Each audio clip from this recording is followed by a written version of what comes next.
practice being genuinely curious and interested in the person. So say like you're with your mom, where normally like you're just waiting for her maybe just to get done talking so you can get on to the next thing. Instead, like really paying attention and feeling into like where it is that you're genuinely interested and curious about her, and ask questions that maybe you've never asked before. It could be something like, she talked about like her dad and the conflict that she got with her dad. And she always says that thing. And instead what you just do is you go like, well, how did you feel when you were in that conflict? What was that like for you? What is it like to talk about it with me right now? Is it intense? Is it unusual? What's it like for me to be asking you these questions? So one is just to really let yourself be curious. Namaste. You're listening to the Savannah Podcast. Join us on an exploration of Eastern spirituality, yoga philosophy, and conscious living for the new age. This podcast is a production of SavannahSpirit.com, the best place to shop for unique clothing, spiritual handcrafted jewelry, healing gemstones, and fair trade gifts from the Far East. Now, here's your host, Brett Larkin.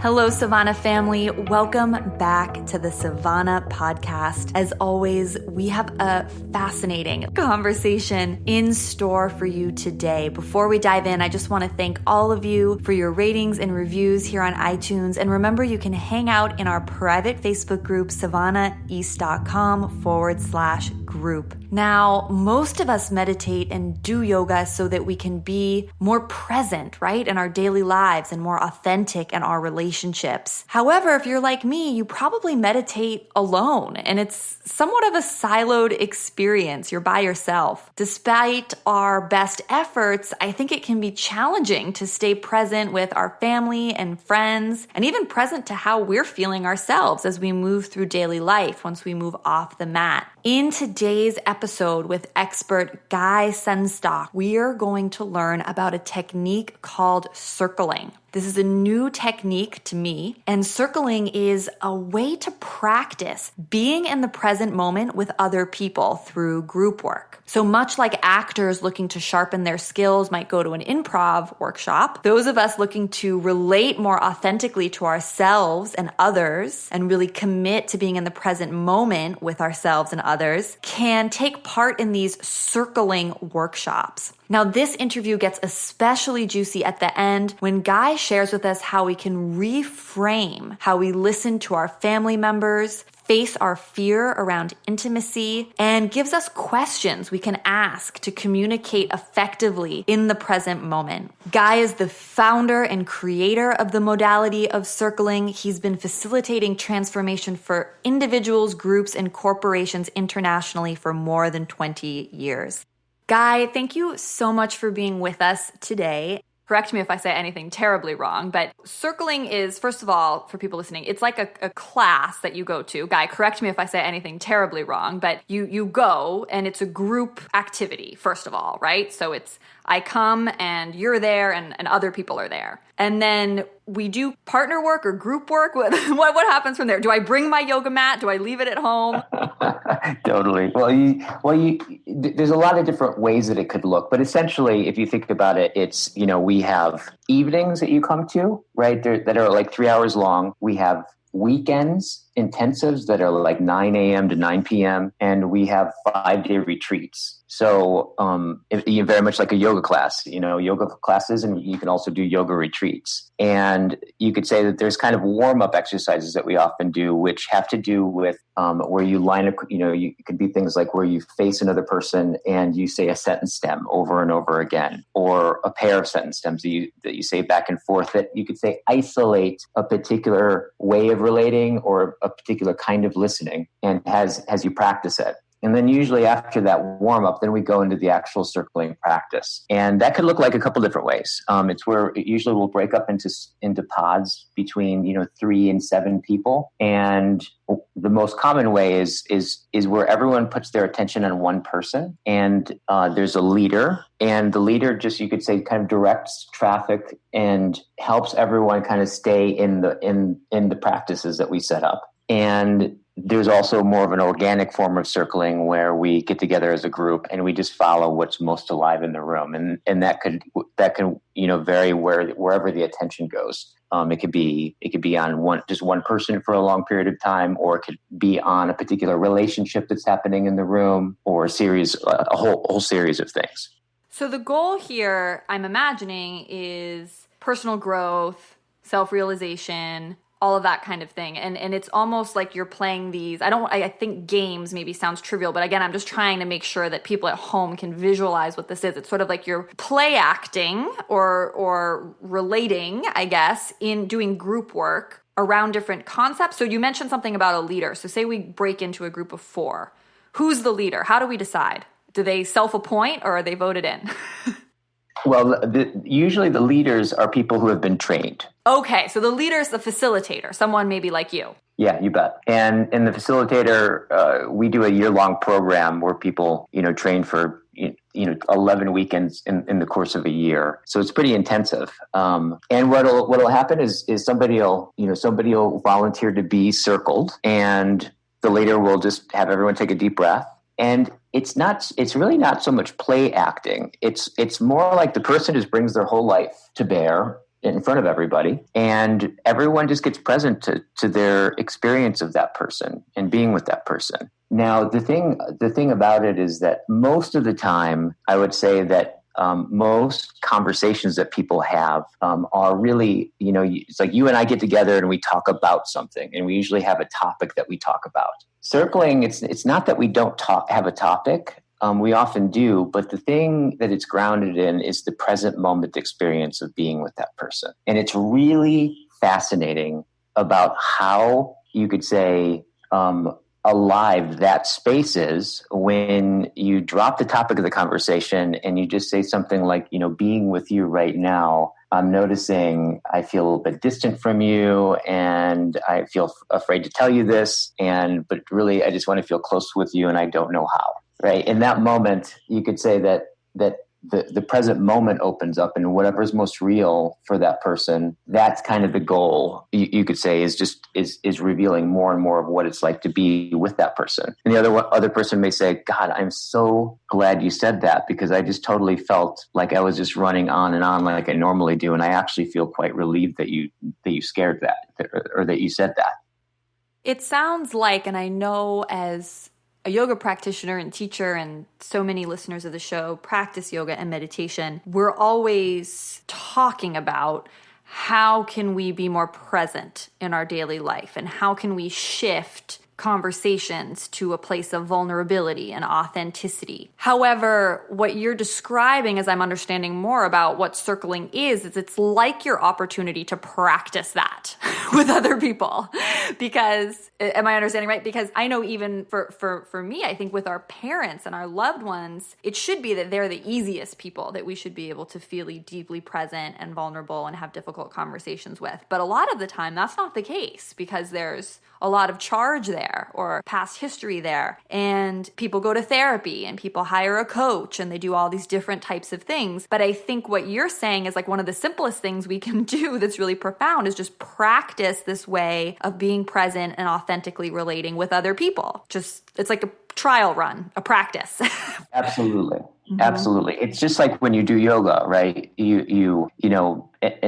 Unless you become a teacher or you make your life about the practice, most people don't do downward dog in order to get good at downward dog, right? They usually, my understanding is that they're doing downward dog because they're strengthening a capacity of mind, a capacity of heart, a capacity of the body, such that when they walk out of the class and they're not thinking about doing downward dog, their baseline is just a lot more open. And you could say that like it is the circling as an ongoing practice is basically very similar. It's like we do these relational stretches, or hold these relational postures, and staying present of what it's like to be with thou moment by moment in all of the different facets and capacity, like communication and listening and being silent with each other and speaking the moment and being honest and being radically honest. All of those capacities that make for profound connections and what it means to be really, really present with each other. Not so much so that you get good at circling,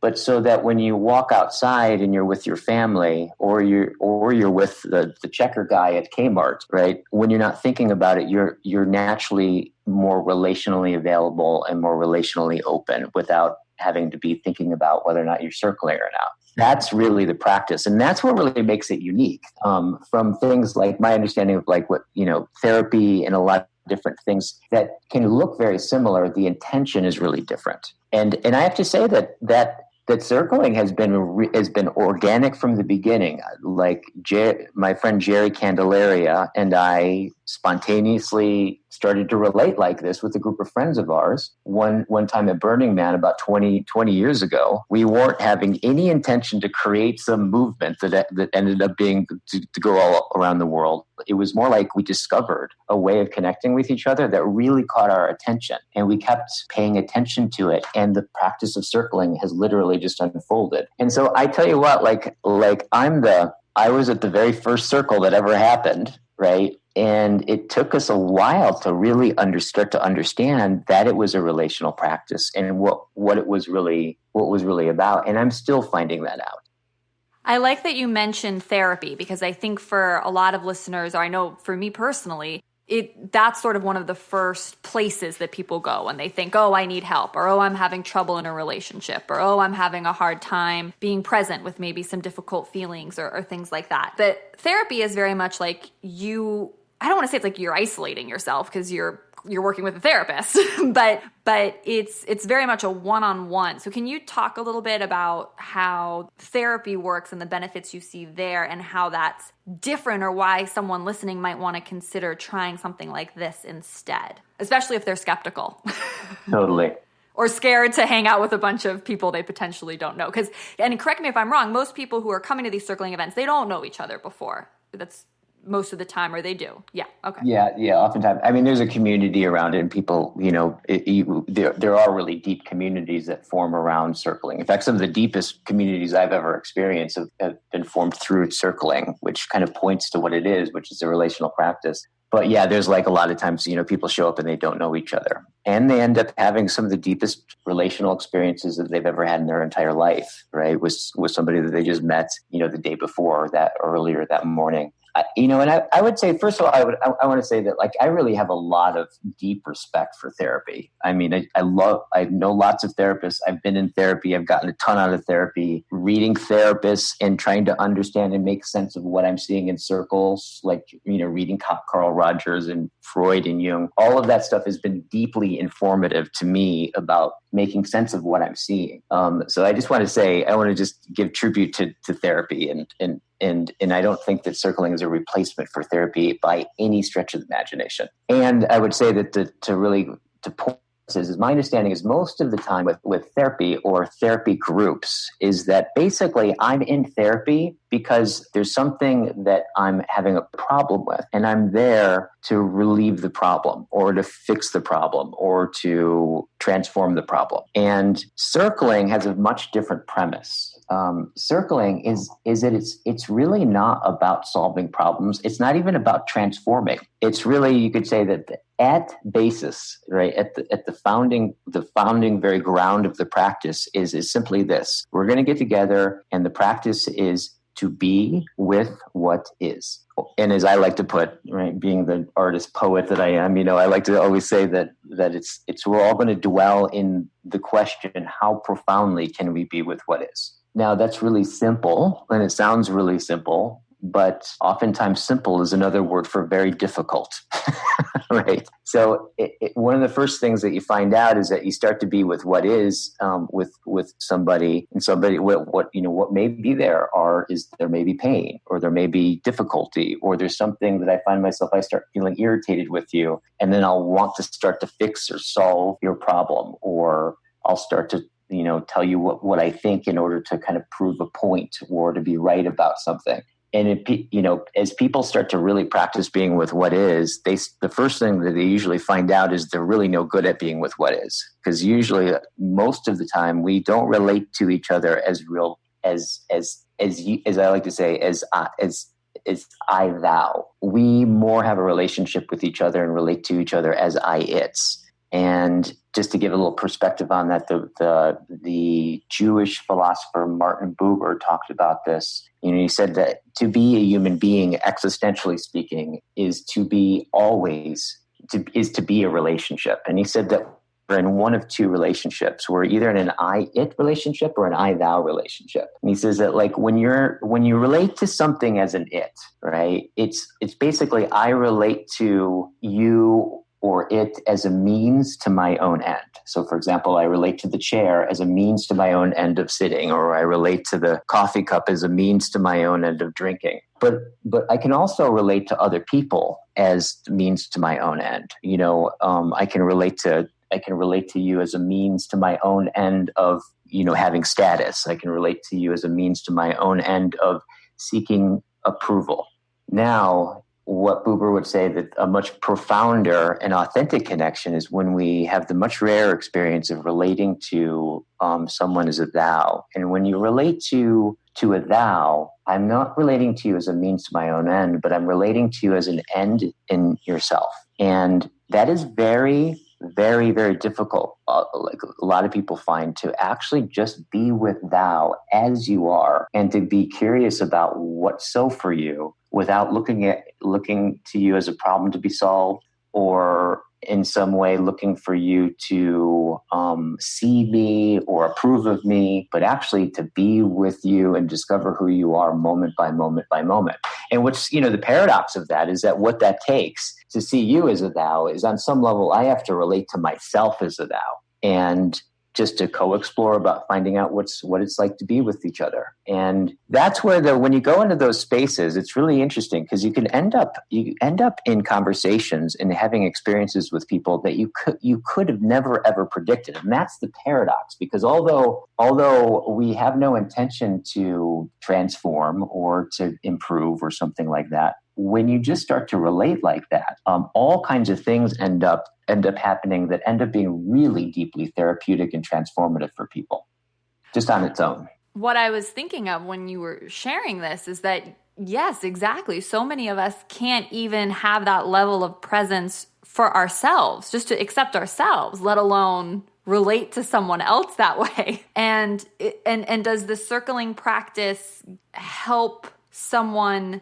Because I know for so many of us, myself included, right? We are just kind of like the Yoga Sutras talks about, we're living in the projected future or the recollection or fears of the past. And it can be so difficult just to sit and be present with what we're feeling right now alone, let alone with other people. But I have a feeling that what you're saying or what you've experienced is that by being with other people, it actually is easier because it forces you to do it and you're going out and practicing that presence, and that them seeing you maybe reminds you that you need to see yourself and be present for yourself. Am I onto something here?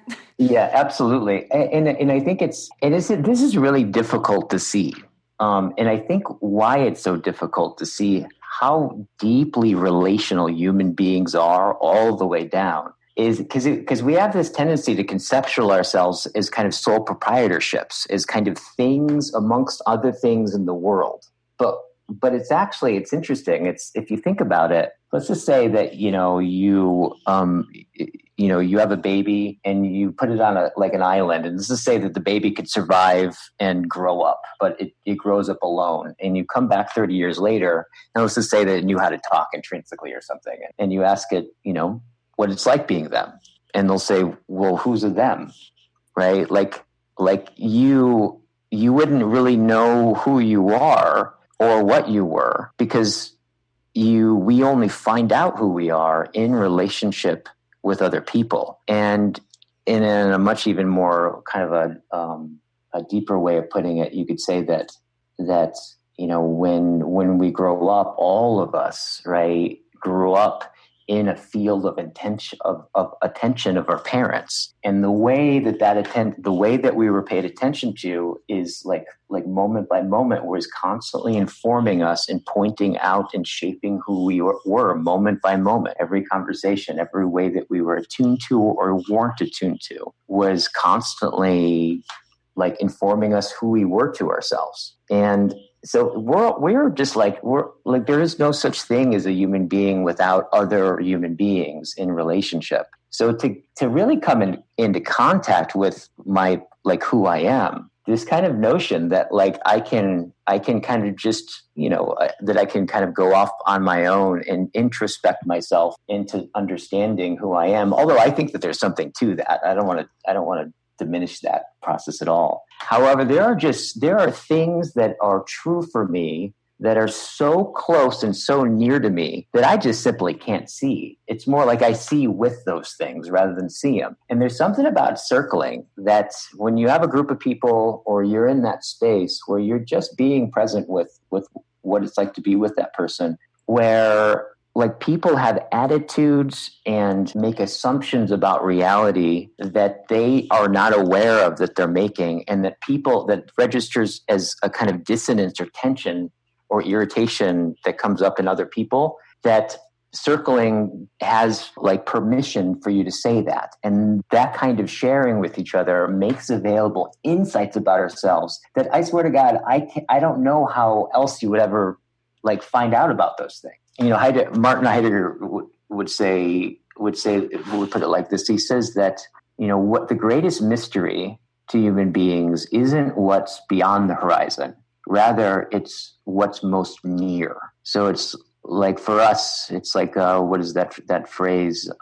There's a poem, how it is, like birds to air, fish to water, man unto himself is the greatest mystery. So there's a quality of, and I've just seen this over and over and over again, and this is one of the things that's just so interesting to me about circling. With my major ADD, all my life wasn't able to pay attention to one single thing. I've been bringing my attention to circling for 20 straight years, and it just keeps being more and more interesting to me. And I think it's because that we tap into that place of the unknown with each other. We go to that place which is unexplored territory, but what's also the most real and the ground of our own being. A good example of this is, I was working with, and I work one-on-one with people. And I also have done work where I go and live with families and work with families for like a week or two in their house as they be their family. I've tons of stories about that. But one time I was working with somebody and he flew in from Phoenix and we were going to spend a couple of days together. And we sat down and he started, I started asking him, I was like, well, what's up? What's your life like? And we started talking. And in the first hour, I started noticing that he kept saying this sentence, right? Saying, ending, each paragraph or each sentence with this phrase of where he would talk about something and he would say, yeah, but it's cool. It's okay. Right. And he'd say it again. It's like he'd be talking about something and he would complete the sentence with, yeah, but really it's cool. It's all right. And he told me that it's cool. It's cool. And it's all right. After about 30 times, I paused him and I said, hey, who are you talking to? And he stops and he's like, what do you mean, who am I talking to? And I was like, well, you've told me that no, it's cool and it's okay 30 times in the last hour. And I never insinuated that it wasn't cool or okay. And he stops and he pauses and his eyes get really, really big. And I've learned to recognize that particular look when their eyes get really big like that. And he pauses and his eyes get really big and he was like, whoa, who was I talking to? Over the course of a period of time of working with him, what we found out was that he didn't realize, but that, basically his mother was, for all intents and purposes, was insane. And his dad was an alcoholic, and he was holding together his whole family his entire life. But there was no language about it. He wasn't aware of that was going on. But he had basically, created a whole life where he kind of created a life where he was just basically making sure that everything was okay, and if it was okay, and that he had no idea about any of that stuff. But at the surface level, like I caught that semantic phrase that he kept saying over and over again. And I was like, I pointed it out to him, and that revealed all of that about his history. And he had all kinds of phobias and all kinds of things that were going on with him that kind of transformed and disappeared. And it's those kinds of insights that seem to come along when people are just, they're just being themselves. But when people start to give feedback of what it's like being with them, they start to actually see themselves for the first time. And that can open up to some really deep discoveries and insights for them. It makes so much sense what you're saying, that we are relational beings as humans, right? Like it's so obvious, and so much of the yoga practice, and I love the yoga practice and it's beautiful, and the meditative practice is about connecting with universal intelligence or source energy, or it's a very siloed experience. And yes, you maybe have the experience of going to Satnam Fest, or, meditating or practicing in a big group of people, and there is that collective energy. But what I find so fascinating about your work and what you're sharing is that it is really honing in and practicing the thing that everyone preaches about, but doesn't actually practice, which is being in the present moment with yourself and with someone else, which I think is the hardest thing to do. And then 2, authentically relating. From a place of presence. And we all talk about how we want to do that, and we all try to meditate so we can do that throughout our day, but it makes so much sense. Like, why wouldn't you just practice that? Just like if I want to strengthen my bicep, I grab my little weights from my garage and, do a couple pumps. It's so much more direct. And I'd love for you to share with us now, because I'm sure some other folks like me are inspired and want to practice this work. How can they try to find a local circling group? And are there things that they can do even on their own to practice some of the things we've talked about in the episode so far? Because I'm sure, definitely let us know how we can find a circling group. But I'm sure for so many listeners all over the world, like there's not going to be one happening at their YMCA like this Thursday, right? So what things can they start to do? Like you mentioned, noticing the language, or noticing little tics, or noticing maybe in their conversation with loved ones in the home right now, as you mentioned. I'd love to hear those kind of tips for folks. Yeah, totally. So a couple of things is one that you could do that the other person doesn't even need to know that you're doing anything, right? And that has to do with just deeply listening to somebody in such a way that, it's just to say, for example, like say you're going home, for on vacation, and you're going to go spend the week with your family, which is usually drives most people absolutely insane by the end of that week. It's like, what was it? Ram Dass said, if you think that you're enlightened, go spend a week with your family. Right. And so that, say that you're with your mom, and normally you're with your mom, and that she starts talking about that thing in the way that she always talks about that thing that always irritates you in that particular way. And you notice that you just start to listen to her as you've always listened to her. What you can do is stop for a moment and notice that, and then just take a deep breath and really listen to her as if you've never met her before, and feel into what she's saying, and let yourself just be moved or impacted by that person. See, a lot of times you could say that most of the time I listen to you in order to keep thinking about you the way that I'm used to thinking about you. But when you show up and you deeply listen, I'm going to listen to you and not assume that I know who you are at all. And then so just being open and opening your body, taking a deep breath, listening to not only what they're saying, but seeing if you can hear the human being who's actually saying it. Hear what they're caring about, like why they're even talking about those things. Like, what is it that they value that would have them talk about those things? All the way down to like, what is their connection to ultimate reality that is being displayed through the way that they're talking? And if you just start to see and listen with that kind of depth, you may find yourself, your nervous system starts to open up. It starts to you start to hear them in a new light. And so that's just one part, is just taking a deep breath and really deeply listening to the person as if you've never met them before in your entire life. So that's one piece. The other thing is to practice being genuinely curious and interested in the person. So say like you're with your mom, where normally like you're just waiting for her maybe just to get done talking so you can get on to the next thing. Instead, like really paying attention and feeling into like where it is that you're genuinely interested and curious about her, and ask questions that maybe you've never asked before. It could be something like, as she talked about like her dad and the conflict that she got with her dad. And she always says that thing. And instead what you just do is you go like, well, how did you feel when you were in that conflict? What was that like for you? What is it like to talk about it with me right now? Is it intense? Is it unusual? What's it like for me to be asking you these questions? So one is just to really let yourself be curious.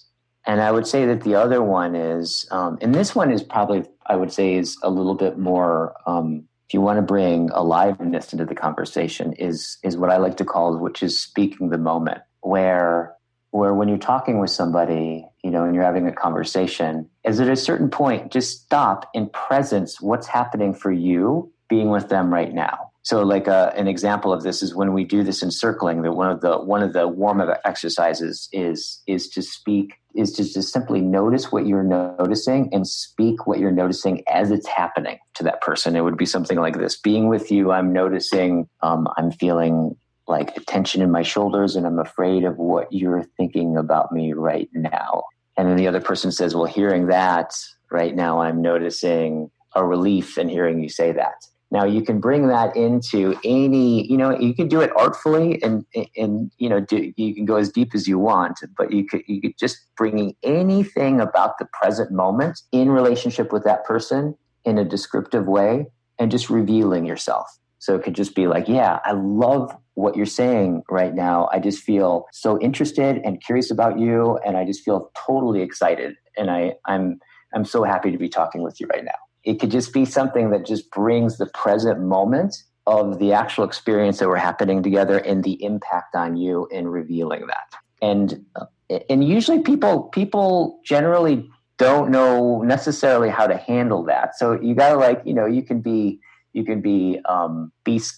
practice skillful means with it, but you can just kind of come right up to the edge of just speaking the moment. And what that edge is, I think, is the edge of intimacy. And you just invite somebody into that by just sharing yourself first.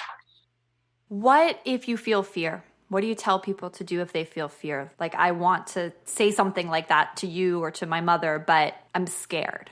Well, here's the good news and the bad news about that in my experience. I mean, what I have learned, having done this for 20 years, is that you could say intimacy or closeness arises and is a function of our ability to tolerate anxiety. So intimacy and closeness is a lot of things, but one thing it isn't is safe by definition. Because when I'm intimate with you, it's basically meaning that, like, you could say that, to backtrack a little bit, to be a human being, and I think all of us at a very deep level can relate to this, is existentially, to be a human being is on one level, I have a desire to merge with the entire universe at all times, in all places at once. I have a desire for absolute closeness. And at the same time, I also have a desire to be a unique, special individual and to be honored and to be seen as a unique individual that has happened nowhere else in history.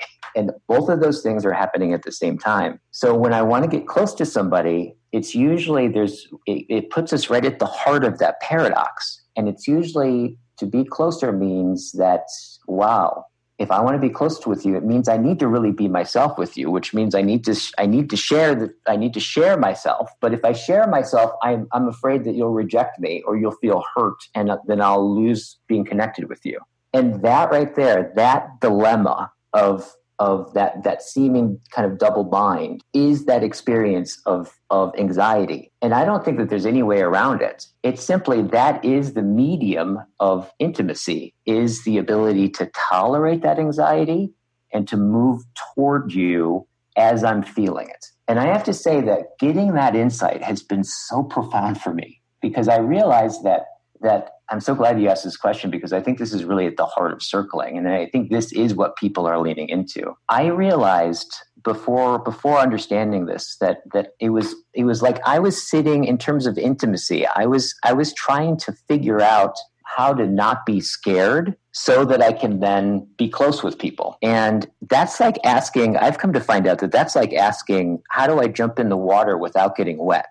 Right? Now, if I think I can do that, if you can convince me I can do that, that's all I'll be thinking about. But once I realize you can't separate wetness from water, then I'm just going to I can stop trying to do that. And I can actually just go and I can just go out in the world and live my life. So I think that there is that you know that you're right at the edge of where you want to be if you want to move closer to somebody when you start to feel anxious. And so the key is to learn how to tolerate that anxiety, is to be yourself, moving closer with them and be more authentic and more real, and realizing that is the process of being intimate. I love so much that you share that, because I think for so many of us, I love the getting wet analogy, right? Because you think, oh, well, once I feel comfortable and no more fear, then I can be intimate, or I can maybe tolerate some anxiety to be intimate this once, but then it shouldn't be something that's constantly reoccurring. And if I'm understanding you right, it's just like, no, that's just normal. Right? And it's probably never going to go away. In fact, it's not only normal, it tells you that you're actually starting to having a real relationship with that person. And so instead of moving toward that, we either control, right, or dominate, or we submit, or we dissociate. So those are the ways that we move away from anxiety and away from intimacy. Or the other option is to really stay and to grow with them. Yeah, I think that's so helpful, because instead of seeing that as a negative or a fear or a reason to shut down, it's like, no, this means I'm on the right track, and how I'm going to get better at this is by being comfortable with these feelings and continuing to consistently move forward and be more and more authentic. I think that's huge. I wanted to ask you about the first tip you gave us, which I so loved, which is really trying to hear something from someone like it's the first time they're saying something, because I completely agree with you. I think so much of how we view the world, it's like we're just like collecting little data points to back up our current version of reality, right? Like we have like this lens on, right? So we view everything through these lenses, and especially in our close relationships with our parents, it's like everything's just evidence that they are the way we've always thought they are, and that kind of thing. So I love this idea of, whether it's, parents, partner, whoever, of really trying to reframe how you see them, kind of take that, like I was picturing taking a bird's eye view, right? As if I had never met them before, tying into that curiosity to really hear them. I was curious what you thought, because I know a lot of techniques talk about listening, and people in maybe couples counseling have heard of this technique where you echo back what you heard someone say to you back to them. And I've had different experiences with this. You know what I'm talking about? Where like if you tell me, I feel sad and upset, I'm like, you feel sad and upset. And sometimes I think it's interesting, and sometimes I think it's really like pejorative, is that the right word? Or kind of silly. And just because you're such an expert in this area, I was curious what you thought about that technique in particular, and then any other tips of how we might respond after practicing that sort of new viewpoint of someone to tell them we really heard them. Totally. Well, a couple of things, like with paraphrasing, when we train people to lead the circles, we have them practice paraphrasing. And it's funny, it's not so that they learn how to paraphrase. Is that like what paraphrasing really is it's a way of me actually taking what you said and walking myself into your life. So it's like more like when I paraphrase you, what I'm doing is not like, on one level, I'm letting you know whether or not I heard you, and I'm trying to see if I got it. But at another level, in paraphrasing you, I'm actually going, oh, okay, so Mom, when you were with Dad the other day, and you said that to him, and he reacted in that way. So then you felt really upset, and you just felt hopeless, and you didn't know what you were going to do. Yeah, I guess that makes a lot of sense that you would feel hopeless, because what you really wanted was this, and you keep asking it like this, right? Am I getting it? It's like what I'm really doing is like one is to really like I'm paraphrasing it not for you, but I'm paraphrasing it to take on what you just said and find out what it's like being you. And in finding that out, I'm kind of exposing one that I'm really interested in what it's like being you. And I'm displaying that interest and revealing myself in the process. So there's that part, which is paraphrasing, which is really good. Now, the other part is in listening. There's I would say that there's two things that I'll offer here. Is one is like a zooming in. When you hear someone share something, it's like zooming in, like in a micro level, and it's using this sentence stem. It's where I felt you the most was. And it would be something like, Mom, it's like where I felt you the most was in that moment where you talked, when you talked about your dad saying that thing to you and you felt hopeless. Like right in that moment is like, I really felt you right there. And you can kind of see how that sentence stem in a certain sense guides your attention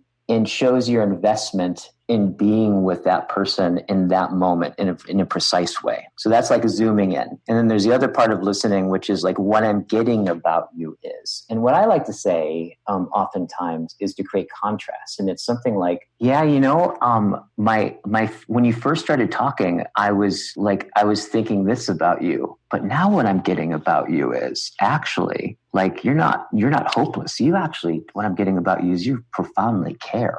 And or you could say something like, yeah, my first impression of you was this, but what I'm actually getting about you is this, where you acknowledge you kind of like your first impression or what you were thinking, which is usually the thing that we're trying to collect evidence for. So you kind of acknowledge that, and then you display the change of your understanding of them in what you're getting about them. And that's kind of like more of a, like where you zoom out in a 360 view, where it's like where I felt you the most zooms in. And when I say, yeah, and what I'm getting about you zooms out. And if I'm saying what I felt, where I felt you the most, is that the moment where I felt like their authentic self shining through the most, or where I felt the most present with them, or I felt like they were being the most present, or all of the above? All of the above. Listening is really profoundly reveals your own uniqueness, because if you were to listen to my mom, you would hear something really different than probably if I were listening to her. So where I felt you the most is it tells me like that I've listened to you, but it also reveals myself and what I noticed in seeing you, and which would be something different than what you would notice or what Bob would notice. So it's like that will reveal your own values with that person. And that's where listening can be a generative, creative act and a self-revealing act on the listener's part. Before we let you go, last question, because I don't feel like I can let you escape the podcast without asking you, what are some of your personal techniques to get present? Because I imagine you're doing this work all the time, and it's probably very demanding for you to be so fully in the present moment as a facilitator with yourself and with others. And I think that's the big question, right, that everyone has, is like, how can I be more present? And so I'm wondering if you'd be willing to share with us what it is that you do. Well, I can tell. I'm glad to you. Thanks for asking that. I'd love to share with you that. So first of all, I love to meditate. So I meditate anywhere between a half an hour to 4 hours a day. And so that's one thing that I do today. And I lift weights and do some yoga and stretching. And I also I get circled a lot. I've just developed really, really deep relationships, and it's a regular practice of me to like hang out with my friends, either informally or formally, and get in really deep conversations and proactively be, in a certain sense, be a request to see something that I haven't seen before about myself in interacting. I just had a conversation. I'm starting the first weekend of the next training program with my co-leader, Kathy, in Asheville, North Carolina, and I'm staying with her for the week, and because we're going to be leading the first course together here in Asheville this weekend. And we were sitting just chatting last night, and out of that conversation, I didn't realize like there was a whole part of myself that was impacting her and some of her friends that I had no idea about. And it wasn't really great. It wasn't pleasant. It wasn't pleasant to hear. Like, it wasn't my intention, and it wasn't pleasant to hear. But I've come to start to realize that it ended up being deeply nourishing just to hear the truth, right? Because it doesn't quite like it's the thing I've noticed about like genuinely diving in with somebody and being open and vulnerable and really getting deep feedback about what it's like for them to be themselves with me, and hearing places where I'm scared or I have some kind of shadow thing going on that I didn't notice, or some kind of way I was unconscious and negatively impacted them. It's really scary and it could be really frightening for me to be that vulnerable. However, I always continually find it has me become more self-aware and more present and more fall in love ultimately with the truth, no matter what it is.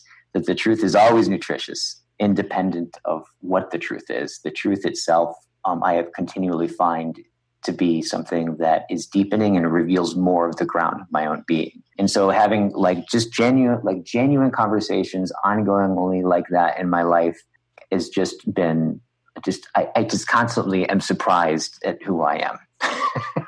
I like you sharing that too, because it sounds like in this conversation, it was very organic. It wasn't like you and Kathy were like, let's circle now. Correct me if I'm wrong, but I'm imagining this just becomes a way of being and relating in the world. Is that right? Absolutely. And it begins to shape what you care about, what you value. And when you start to shift at that level, all that stuff is what organizes what you see and how you pay attention to and what shows up for you in your life. So just doing this for years and years and years, the people closest to me in my life, we have conversations that, I never know what's going to happen when I have a conversation with people in my life these days. And the meditation you mentioned, because I almost cut you off earlier, I wanted to know, can you describe that for us a little bit more? I mean, is it a mantra-based meditation? I know it's very personal for all of us, but if you have to pick sort of a style to share with us because I'm sure people are curious, and I'm curious what it is you're practicing. Oh, totally. I would say how I usually start is some kind of concentration exercise, like focusing on my breath, Vipassana, Goenka Vipassana, Anipana style, where you're just like focusing on the subtle sensation where the air comes out of my nose and hits the nostrils. And then at a certain point, sometimes I'll just start to go into doing body scans. And usually at some point I just open where the whole field of my experience becomes the object of meditation. And I'll just say that one of the big things for me in meditation and in circling, has been the work of Tarthang Tulku, who's the guy who started Dharma Publishing, the Tibetan Lama. And he wrote a series of books which he calls the time-space knowledge vision. And it's basically, if you imagine somebody kind of like this enlightened Tibetan Eastern Lama guy who goes on this Socratic inquiry into the nature of time, space, and knowledge, a very Western kind of inquiry, and just basically goes into and questions the underlying assumptions about the fundaments of our reality, which is time and space and knowledge. His work transformed meditation for me from something that was like something I did that was good for me into like going on a spaceship ride into a space of wonderment. Like that's what my experience of meditating is. And it's been really through, reading Tarthang Tulku and that whole world of inquiry that opened up. So a lot of times like reading his work, and just awakening that sense of wonder, I would say that really the context of that really changed my meditation into when I sit down, I'm not sitting down to meditate per se. I'm sitting down as an expression of my interest of what it's like to be a being inside of being. And how trippy is that? And how deeply close can I get to the wonder of that anything is at all? And to me, that's really the reason I meditate, is to get really, really close into what is just the fact that I am and how much can I bear witness to it and just revel in the inexhaustible wonderment of what it is to just simply be there. I love that you shared that, because I do think sometimes we can get caught up in our meditation practice and it feels like this chore, it feels like a timeout. So I'm definitely going to check out the book, and it's a perfect segue for the closing here. What resources do you recommend to listeners? I know you just mentioned that book, but maybe there's something else. And how can people find and connect with you online, stay connected? Yeah. So the company that I founded is called the Circling Institute. And it's just simply that, circlinginstitute.com. And you'll find all kinds of resources and blog articles that I've written, and then other teachers and stuff have written. You'll also find a bunch of I've done, a ton of podcast interviews over the years. You can find all those interviews online as well. And we offer weekly weekly drop-in circling nights in Berkeley on Thursday evening. And we have people teaching, around the country, actually around the world at this point, that are offering those two things, those as well. We have all that listed. We offer weekend intensives. And the main offering that we have is a year-long certification training, which is a real transformative process, an experiential process in teaching people how to lead circles and to really, really embody this way of being and to bring it into leadership in a number of different ways. And all that's on the website. Perfect. Well, I'm going to put the website link right below the episode. So listeners, you can always find the information there. Guy, thank you so much for being with us. And those of you who listen, thanks for being here all the way to the very end. I'm super curious to hear from you, what insights you pulled away from this podcast. I know I had a couple big aha moments, so I would love to hear from you as well, either in the private Facebook group, savannaheast.com/group. You can go there and get approved as a member, where we can all share privately. And of course, you know how much it means to me to get your feedback in the form of ratings and reviews here on iTunes. Even if iTunes isn't how you normally listen to the show, it means so much to me personally, and it helps get the show in front of more people looking to transform their life through yoga and meditation. So much love, and I will be speaking with you next week. From my heart to yours, namaste. You've been listening to the Savannah Podcast. To find out more about Savannah, go to savannahspirit.com or follow Savannah on Facebook at facebook.com/Savannah Spirit. For daily inspiration, check out our blog at savannaheast.com. Be sure to join us next week for a new episode, and thank you for listening to the Savannah Podcast.